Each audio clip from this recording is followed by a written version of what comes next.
In this tutorial, we want to look at how to place an order as an existing Rain partner in your back office.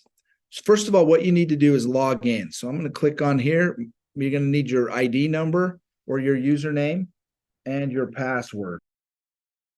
And then the next thing I want to look at, you're going to be taken to your dashboard. Now on here, you're going to notice on the left-hand side, there is a shop option. If you're on your phone, there'll be a little menu. You can drop that down and click on shop. So once you're inside of here, you've got a few things I want to just quickly highlight.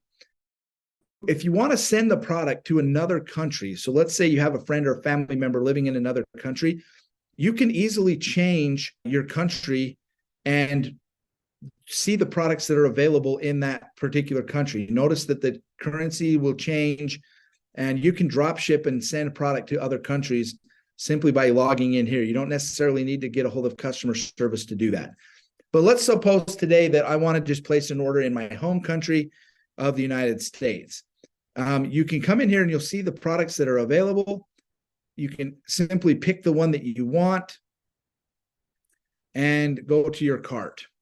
Okay, once you're inside the cart, you can add extra boxes by simply clicking on the plus or minus sign. You can easily add or remove.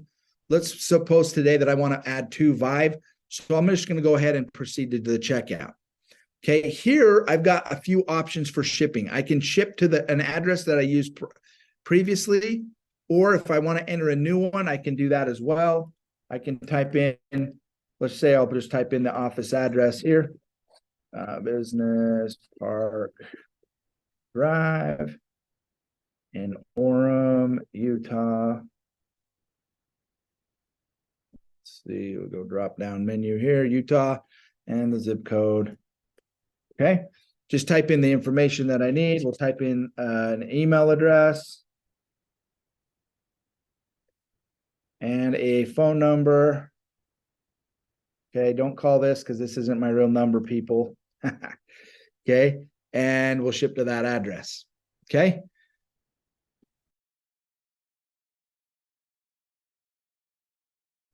Now you're going to be taken to this payment page. Okay, now inside of this payment page, you've got some options here. If you would like to use your Rain Partner Team credits to pay for the order, the only thing you need to do is check the box and it'll show you what your balance is, the available amount that you can use to pay for the order. Here's the total that I can use. This is my balance. If I don't want to do that, I don't need to. If I want to use my Rain wallet, I could use my Rain wallet for this order. Notice that I have some money inside of my wallet. These are from past commissions earned. I could use my Rain wallet, or another option that we have is Rain Cash. Now remember, Rain Cash is the money that you earned for being on a subscription. You could use that as well. So there's different payment options there, or you could just go with the standard credit card or bank deposit, whatever's available in your country. You'll see the select payment methods that are available in your market right there. And then all you need to do at that point is choose the credit card that you want to do. Now, if you have one that's on file, you can use an existing one, or if you'd like to add a new credit card, you could do that as well and save the card there. So once you're done with that, just go ahead and click continue, and you'll be taken to the payment page and just run the credit card and you'll be all set. So that is a quick look at placing an order as a Rain partner.